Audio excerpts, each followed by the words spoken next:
விரல் சிறுத்து அங்குலாஸ்திகளும் சிறுத்திருந்தால் சுயபுத்தி உள்ளவராக இருப்பார். நன்மை தீமைகளை பகுத்தறியும் சக்தி பெற்றவர் என்றாலும் தனக்கு வேண்டியவர்களுக்கு மட்டும் அன்பு காட்டுவார். மற்றவர்களை வெறுத்து ஒதுக்குவார். ஞாபக சக்தி மிக்கவராகவும் கவனம் மிகுந்தவராகவும் ராஜதந்திரம் உடையவராகவும் நல்ல ஒரு சாமர்த்தியவாதியாகவும் இருப்பார்.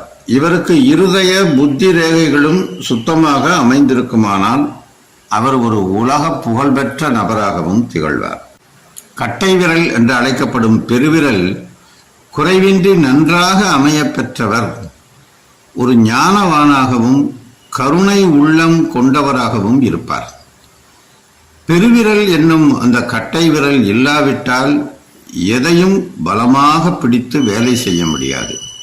ஒருவேளை இதனை அடிப்படையாக கொண்டோ என்னவோ மகாபாரதத்தில் துரோணாச்சாரியார் ஏகலைவனின் கட்டை விரலை காணிக்கையாக கேட்டார் என்பதும் புரிய வருகிறது.